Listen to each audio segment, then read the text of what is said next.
Bon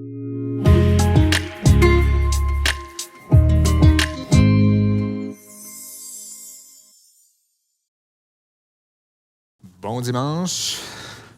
Ça commence à sentir l'automne, ça commence à être frais le matin. Fait qu'on a l'école qui s'en vient, 2 services la semaine prochaine, c'est le retour à la normale, mais vraiment un bel été qu'on a eu. Un été chaud, assez sec, hein? Mais aussi un bel été ici à l'Église, Le Sentier, avec toute une série sur les promesses de Dieu. On a entendu parler de promesses, de la présence de Dieu, promesses du salut, promesses dans la vie quotidienne, promesses dans les souffrances, toutes sortes de belles promesses. Je vous encourage, si vous avez manqué des services, là, d'aller les écouter sur YouTube, ils sont tous disponibles. Des beaux rappels que comment Dieu nous promet et Dieu nous bénit. Et ce matin, le passage qu'on va lire, c'est un peu un résumé, si on veut, de toutes les promesses dont on a entendu parler cet été. On va parler qu'est-ce que ça signifie d'avoir vraiment ces promesses-là dans nos vies concrètement. Il y a une promesse fondamentale dans toute la Bible. De Genèse à l'Apocalypse, toute la Bible, il y a une promesse qui revient constamment. Robert en a parlé déjà un peu, hein, il parlait de la présence de Dieu. Cette promesse-là, je la résume, mais il y a beaucoup de versets qui le disent. Ça dit « Je serai votre Dieu et vous serez mon peuple ». On pourrait dire que c'est la colonne vertébrale de l'Évangile. Ça pointe vers le but ultime de la bonne nouvelle. Parce que le point culminant, l'objectif de la bonne nouvelle, c'est pas simplement le pardon des péchés, c'est pas d'aller au ciel. Le point culminant, le but du salut, c'est la communion avec Dieu. C'est de vivre avec Dieu pour toujours. Ce désir de communion avec Dieu, là, c'est un désir fondamental. C'est que tous les êtres humains ont ce désir-là.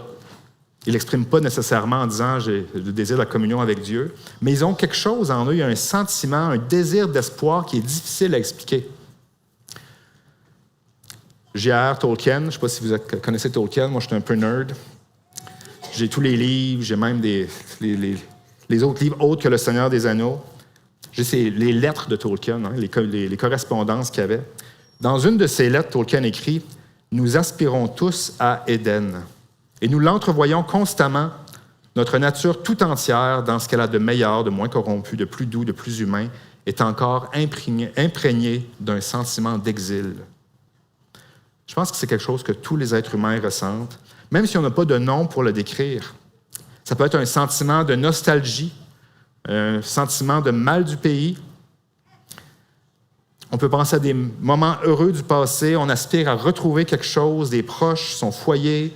On repense à des souvenirs d'enfance. Toute une industrie là-dessus, hein? Les émissions pour enfants, comme je ne sais pas, moi, dans ma génération, c'était les Transformers et G.I. Joe.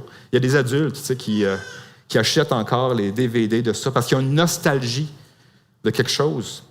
Des fois, on pense aussi à des relations brisées, à des rêves brisés, à des choses qui sont arrivées dans notre vie, des regrets, des choses qui ne sont pas complètement guéries. On le ressent dans nos aspirations à la beauté, à la justice, à la paix, au repos, à l'harmonie, dans nos relations, quand on cherche des vraies amitiés, quand on a un désir on voudrait que Dieu bénisse notre famille, notre communauté, notre monde. On le ressent quand on pense à la souffrance puis qu'on désire que la souffrance cesse, quand on pense au cancer, à l'Alzheimer, toutes sortes de maladies, quand on pense aux pays déchirés par la guerre, par la pauvreté, la faim, les abus, les divorces, le racisme, l'esclavage, la traite d'êtres humains, l'avortement, toutes les injustices et les maux du monde, quand on y réfléchit, on ressent un profond désir de les voir disparaître. On sait qu'il y a quelque chose qui ne tourne pas rond, on sait qu'il y a quelque chose qui manque, le monde ne marche pas bien.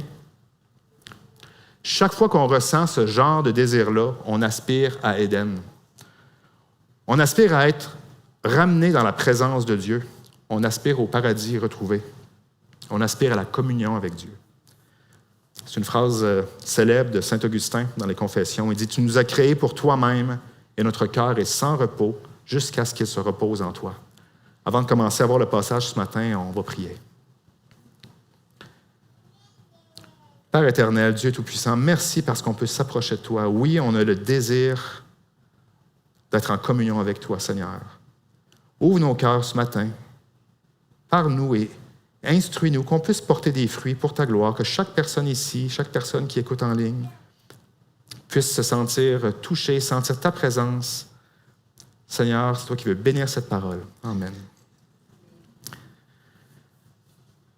On va lire ce matin un texte dans 2 Corinthiens.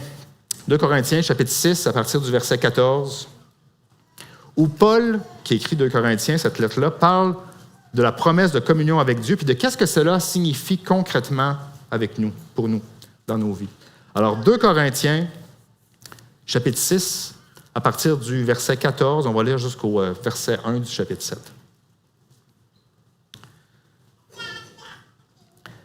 Alors ça commence, « Ne formez pas un attelage disparate avec les incroyants. En effet, quelle relation y a-t-il entre la justice et le mal? Ou qu'y a-t-il de commun entre la lumière et les ténèbres? Quel accord y a-t-il entre Christ et le diable? Quelle part le croyant a-t-il avec l'incroyant? Quel rapport peut-il y avoir entre le temple de Dieu et les idoles? En effet, vous êtes le temple du Dieu vivant. Comme Dieu l'a dit, « J'habiterai, je marcherai au milieu d'eux. Je serai leur Dieu et ils seront mon peuple. C'est pourquoi sortez du milieu d'eux, séparez-vous, dit le Seigneur. Ne touchez pas à ce qui est impur et je vous accueillerai. Je serai pour vous un père, vous serez pour moi des fils et des filles, dit le Seigneur Tout-Puissant. Puisque nous avons de telles promesses, bien-aimés, purifions-nous de tout ce qui souille notre corps et notre esprit et poursuivons jusqu'au bout la sainteté dans la crainte de Dieu. » Alors, c'est un passage dans lequel Paul encourage les chrétiens à avoir une vie sainte en citant les promesses de Dieu. Plus particulièrement, quand il dit « Je serai leur Dieu et ils seront mon peuple », il cite le livre de Lévitique. C'est le chapitre 26, le verset 12. Et cette phrase-là, « Je serai leur Dieu et ils seront mon peuple », ou des phrases presque similaires, c'est cité environ 30 fois dans toute la Bible. Ça revient, en fait, après la phrase « ne crains point » ou « n'aie pas peur », c'est la phrase qui revient le plus souvent dans la Bible. C'est la formule de l'alliance. Quand on parle que Dieu fait l'alliance avec Abraham, avec toutes les alliances dans la Bible qu'on voit, c'est la formule de l'alliance qui revient. Il y a 2 parties, c'est comme ça qu'on va discuter ce matin. On va voir premièrement, Dieu est notre Dieu. Alors, je serai votre Dieu, c'est la première partie. On va voir comment elle se développe tout au long des Écritures. Puis la deuxième partie, c'est « Nous serons son peuple ». Qu'est-ce que ça signifie être le peuple de Dieu? Alors, premièrement, je serai leur Dieu.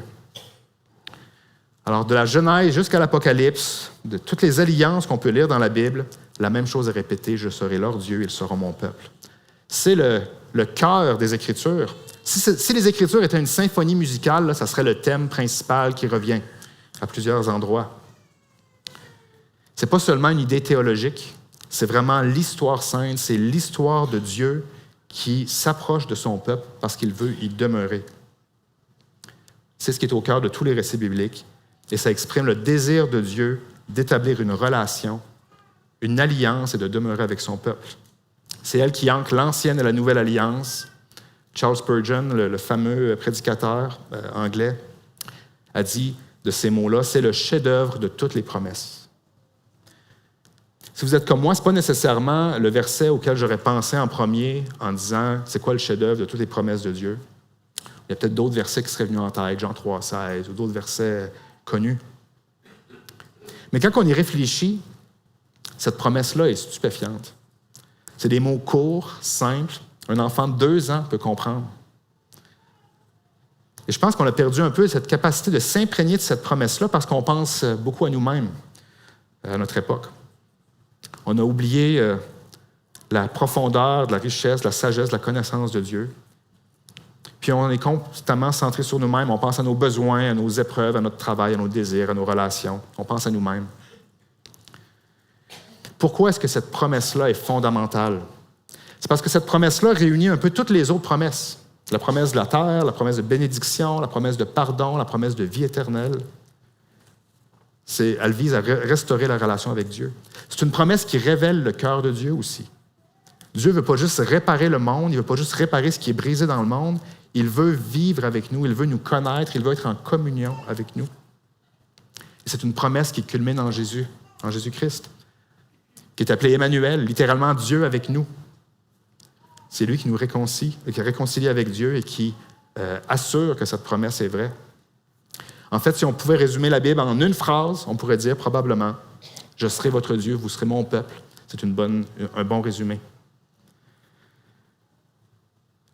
Pour mieux comprendre comment cette promesse-là se développe, on va revenir un petit peu en arrière. Je vais essayer de faire un résumé de la Bible en 5-10 minutes. Là. Je ne sais pas si je vais être capable. Mais je vous encourage à lire votre Bible cette semaine.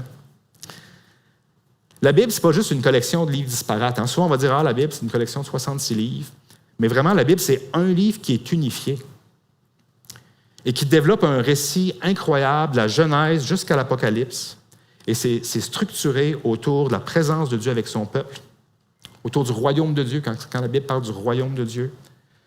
Et ça adresse un peu la question, comment est-ce que l'humanité peut vivre dans la présence de Dieu? Au commencement, on lit dans les premiers chapitres de la Genèse comment Dieu a créé l'homme et la femme à son image pour vivre en communion parfaite avec lui dans le jardin d'Éden. Ça dit que Dieu marchait dans le jardin, Dieu était présent. Le jardin d'Éden, c'était la présence de Dieu. Le jardin est une espèce de temple, on pourrait dire un temple-jardin, où les humains agissaient comme représentants de Dieu pour étendre sa gloire sur le reste de la création. Spoiler alert, je ne sais pas si vous avez lu la Bible, mais spoiler alert, chapitre 3, la chute arrive. La chute, le péché entre dans le monde par la désobéissance et l'exil commence. Adam et Ève sont chassés du jardin, sont chassés de la présence de Dieu. L'accès à la présence de Dieu est maintenant impossible. C'est bloqué par des anges, par des chérubins, que le texte nous dit. Parce que le péché ne peut pas habiter avec la sainteté. C'est comme on a lu ce matin, Paul dit, quel rapport peut-il y avoir entre la lumière et les ténèbres? Il n'y a aucun rapport, ça ne peut pas se mélanger. Et tout le reste des Écritures développe cette idée de comment Dieu déploie son plan pour réouvrir l'accès à sa présence. Les humains essayent eux-mêmes d'atteindre la présence de Dieu, par exemple, dans l'histoire de la tour de Babel. Il y a toutes sortes d'autres récits, comment les gens essayent de retourner à Dieu. Puis Dieu promet à Abraham qu'il sera son Dieu et le Dieu de sa descendance, dans Genèse 17. Ensuite, Israël se retrouve esclave en Égypte. Dieu les libère. Il l'amène au mont Sinaï, où la même promesse est renouvelée au mont Sinaï. Je serai votre Dieu, vous serez mon peuple. Le tabernacle est établi dans Lévitique, le verset que Paul cite, comme une espèce d'Éden portable. C'est un jardin d'Éden portatif, peut-être. Dieu peut habiter avec son peuple par le tabernacle, par le culte qui est là. C'est ce que ça dit dans Exode. « Ils me feront un sanctuaire, j'habiterai au milieu d'eux. » C'est la raison pour laquelle Dieu rachète Israël de l'Égypte, c'est pour habiter avec eux. Et il y a plusieurs parallèles. On pourrait passer beaucoup de temps à discuter de tous les parallèles entre le jardin d'Éden et le tabernacle et le temple. Rapidement, le mot qui décrit que Dieu crée les luminaires, c'est la lampe. C'est le même mot écrit pour parler des lampes dans le temple ou dans le tabernacle. Les images d'Éden sont tous dans le tabernacle et dans le temple. L'arbre de vie, le fleuve, les pierres précieuses. Le chandelier d'or, la menorah, qui est façonné comme un arbre pour rappeler l'arbre de vie. La structure littéraire est similaire. La création organisée autour de 7 jours. Même chose pour les instructions du tabernacle, autour de 7 déclarations divines. Le temple, plus tard, qu'on va voir, qui est construit en 7 ans. Le même esprit qui plane dans Genèse 1, c'est le même mot qui est employé pour parler de l'esprit qui remplit les artisans qui vont créer, qui vont fabriquer le tabernacle. La mission que Dieu donne à Adam et Ève de cultiver et garder le jardin, c'est le même langage qui est donné aux prêtres. Exactement les mêmes mots. Quand que Dieu dit que les prêtres et les Lévites doivent servir et garder. Et la création culmine avec le repos du sabbat. C'est la même chose après la construction du tabernacle ou du temple, il y a l'observation du sabbat. Et après la chute, l'accès à ce sanctuaire-là a été bloqué, c'est dit par des chérubins armés. Les chérubins, là, ce pas des petits bébés potelés, comme on voit des fois dans les images, là, des petites ailes. Là. C'est des créatures effrayantes qui bloquent l'accès. Et le voile dans le temple qui sépare le temple du Saint des Saints, la section du temple la plus sainte, sur ça, c'est brodé des chérubins qu'on peut lire dans le texte. Alors, c'est vraiment une image d'Éden. Le Saint des Saints représente un peu la présence de Dieu, le jardin d'Éden. Dieu donne aux Lévites des lois. des sacrifices pour permettre l'accès à Dieu. Le sanctuaire, le tabernacle, c'est à la fois le sanctuaire, la demeure, le lieu de rencontre de Dieu. C'est là que Dieu parle avec Moïse, depuis l'arche, entre les chérubins, qu'on nous dit. C'est une présence qui exprime deux réalités, à la fois une bénédiction puis aussi un danger. Une bénédiction, on a tout le mobilier du tabernacle, la table, des pains de proposition, les chandeliers qui symbolisent la lumière, l'autel des parfums. Alors, toute la bénédiction de Dieu, de la présence divine, mais aussi c'est dangereux. L'accès est strictement limité. Seulement les prêtres peuvent entrer dans la cour intérieure du temple. Seul le grand prêtre peut entrer dans le Saint des Saints une fois par année. Après toute une série de sacrifices, de rituels, de purification, Dieu est saint, il est juste. Il ne peut pas habiter avec un peuple pécheur sans un médiateur. On peut voir un exemple, par exemple, du feu étranger amené par Nadab et Abihu, qu'on peut lire dans le livre de Lévitique, justement, comment c'est dangereux de s'approcher de Dieu de la mauvaise façon. Et c'est là qu'agit le grand prêtre, qui est revêtu d'habits sacrés, qui porte le nom des tribus, qui représente le peuple, qui va devant Dieu pour demander le pardon des péchés. Plus tard, on voit comment Salomon a construit le temple, que le tabernacle est devenu fixe à Jérusalem. Mais le peuple a failli à sa mission. Le temple a été détruit et le peuple encore exilé. Mais le plan de Dieu ne s'arrête pas là. Dieu a envoyé encore des prophètes qui ont annoncé le jugement à cause des péchés, à cause de la corruption, mais aussi que Dieu n'a pas abandonné sa promesse. Et c'est continué d'être répété par tous les prophètes. Dieu sera notre Dieu et nous serons son peuple. Des prophètes comme Jérémie annoncent que Dieu mettra la loi dans le cœur de son peuple, qu'il sera leur Dieu. Ézéchiel, qui parle aussi, je pense que c'est Ézéchiel qui le dit le plus souvent, « Je serai votre Dieu et vous serez mon peuple ». Il annonce aussi qu'il y aura un temple futur d'où va couler des eaux vives et un grand prêtre parfait qui va offrir un sacrifice parfait pour nous ouvrir la voie dans la présence de Dieu. Le tabernacle, le temple, c'était juste une ombre, une anticipation de quelque chose d'encore plus grand qui a été révélé en Jésus. Au moment opportun, dans la plénitude du temps, Dieu le Fils est incarné dans un être humain.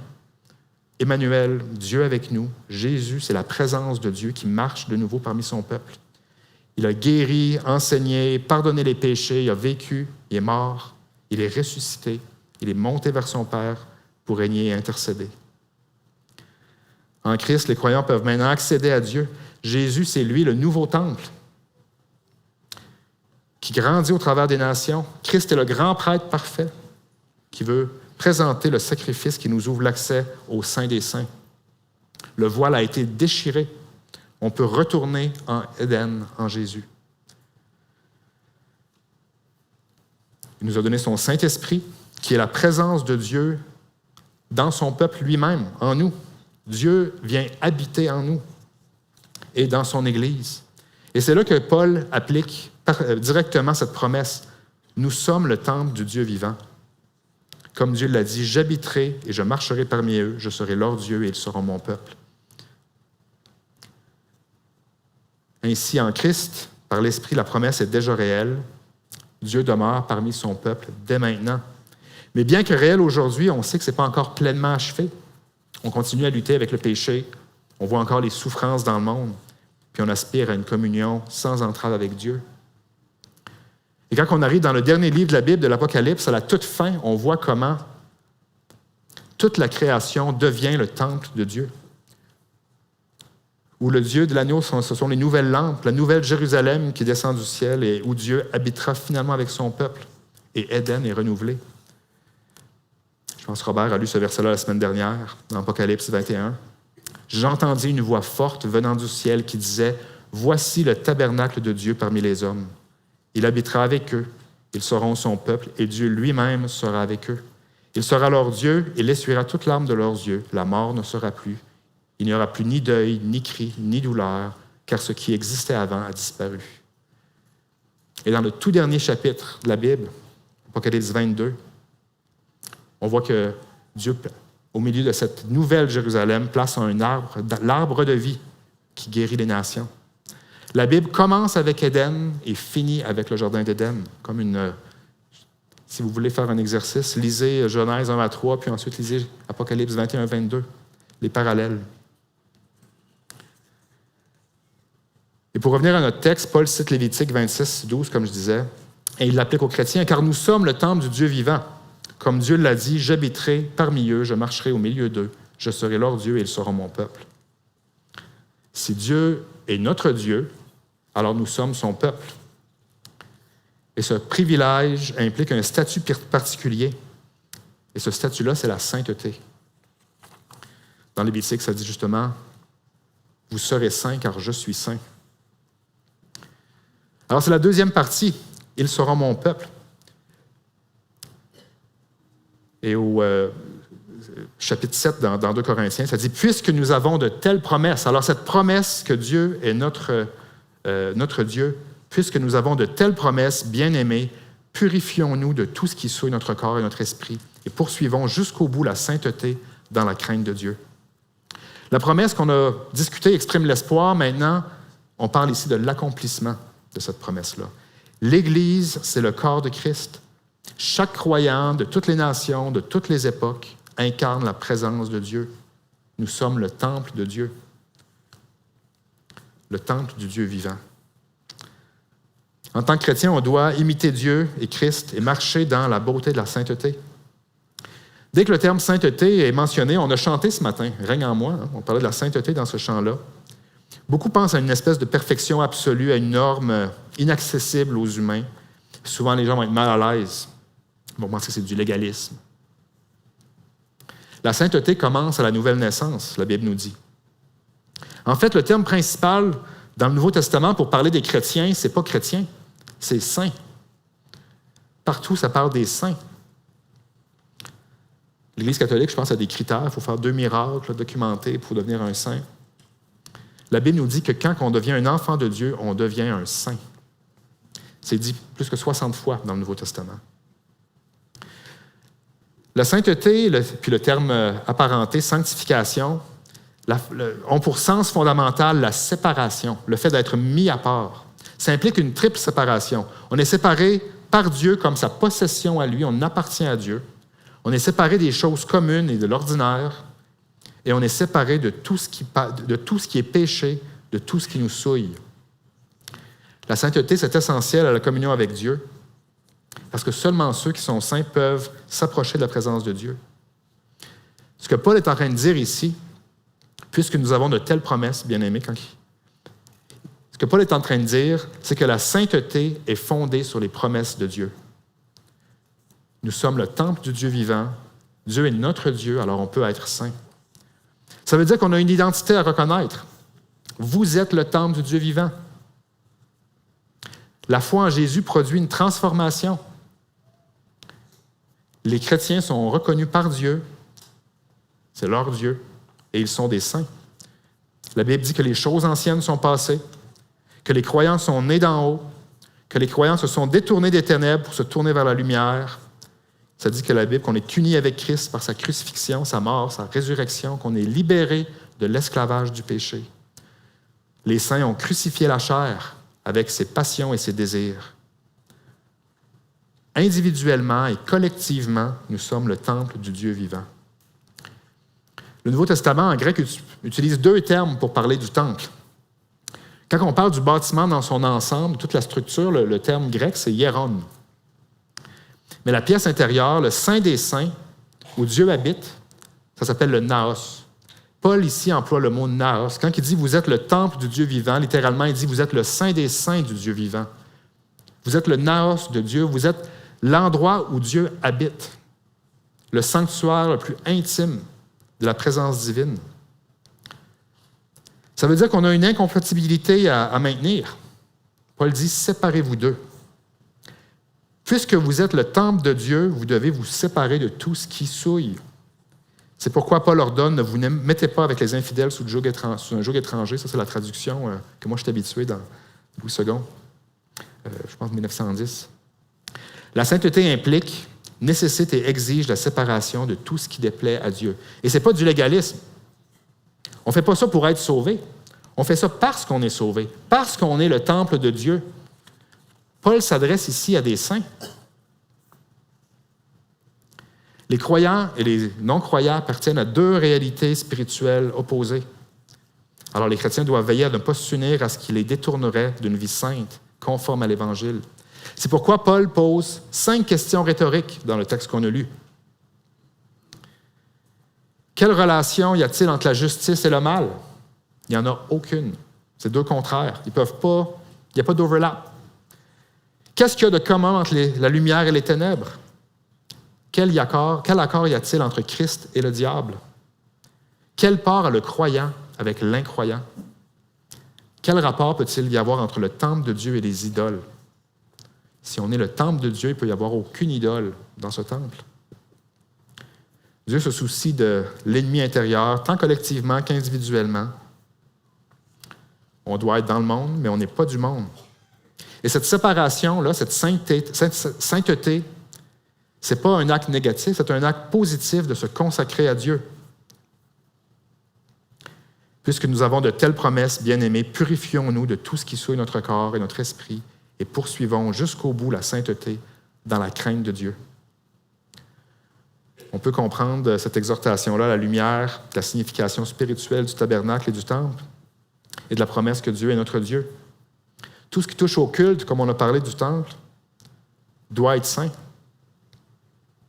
Comme on peut lire dans les longs passages, souvent qu'on saute, un peu plate, dans Exode, Lévitique, un roi, les matériaux qui composaient le temple et le tabernacle, c'était des matériaux sacrés.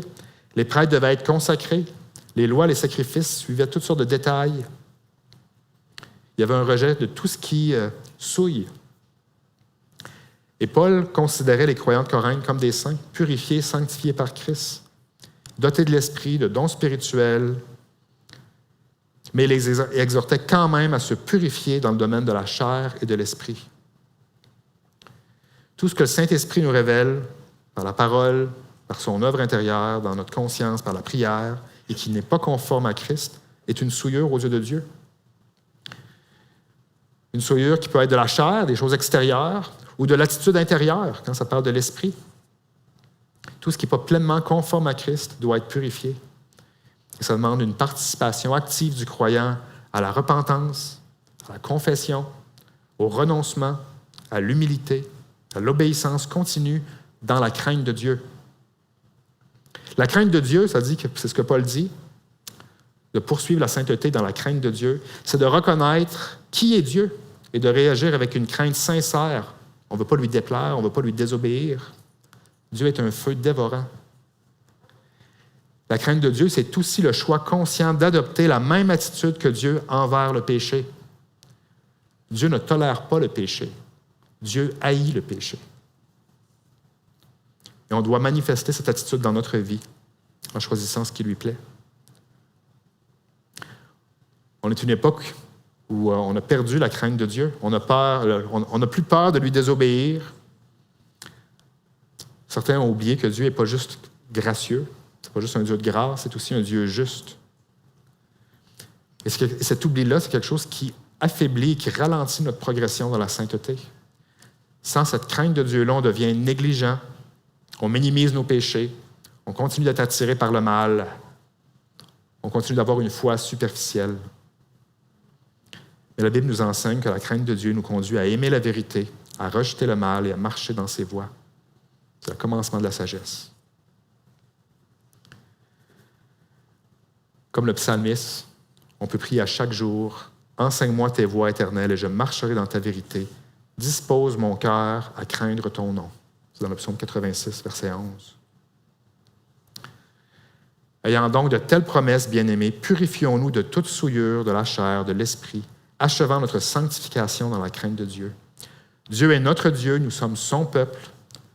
C'est le chef-d'œuvre de toutes les promesses. Cette promesse est accomplie en Jésus. Son œuvre est complète, elle est parfaite, car pour toutes les promesses de Dieu, c'est en lui que se trouve le oui. Donc, 3 réponses qu'on doit avoir face à ces promesses. L'identité. Souvenez-vous qui vous êtes. Vous êtes le temple du Dieu vivant. Votre valeur, votre but sont définis par lui. La deuxième chose, c'est la sainteté. Parce que Dieu demeure en nous, nous sommes appelés à être mis à part pour lui. La sainteté, ce n'est pas du légalisme, c'est de vivre en harmonie avec celui qui vit en nous. Et finalement, la troisième chose, c'est l'espérance. On peut vivre pleinement à la lumière du jour où cette promesse va être accomplie pleinement. Nos difficultés, nos souffrances sont temporaires. La présence de Dieu est éternelle. Ultimement, cette promesse, c'est l'Évangile. C'est la bonne nouvelle que Dieu a accompli sa promesse en Jésus-Christ. Par sa mort, par sa résurrection, il nous a rachetés, il a pardonné nos péchés et il restaure la communion avec lui. C'est un salut qui est relationnel. Dieu devient notre Dieu et nous sommes son peuple. On peut vivre dès maintenant dans sa présence par l'Esprit qui vient en nous et on est destiné à partager éternellement sa communion avec la nouvelle création, dans la nouvelle création. En Christ, cette promesse s'étend à toutes les nations, des peuples de toutes langues et sous son règne. Le but ultime de l'Évangile, c'est donc pas seulement le pardon, comme je disais au début, c'est pas seulement d'aller au ciel. Le but de l'Évangile, c'est la joie partagée de vivre pour toujours en communion avec lui, de revenir dans Éden, de retrouver les délices de sa présence. C'est ça le sens du mot Éden, ça veut dire délices. Et de marcher dans la sainteté fondée sur cette promesse que c'est lui qui est notre Dieu. On peut prier. Père éternel, oui, c'est toi qui es notre Dieu. Enseigne-nous, Seigneur, à marcher dans tes voies, à nous purifier, à chercher ta face. Enseigne-nous à te craindre. Enseigne-nous à être une lumière. Fais-nous grandir, Seigneur, par ta parole. Oui, c'est toi qui nous as rachetés, qui nous as sauvés, qui as déchiré ce voile. On peut maintenant entrer dans ta présence, dans le Saint des Saints. Merci, Seigneur, pour ton Église. Merci parce que c'est toi qui règnes dès maintenant. Que ta parole puisse être annoncée sur toute la terre et que chacun puisse entendre qui tu es et comment tu veux cette communion, cette relation parfaite avec nous. Bénis-nous, Seigneur, et bénis la suite de ce dimanche. Amen.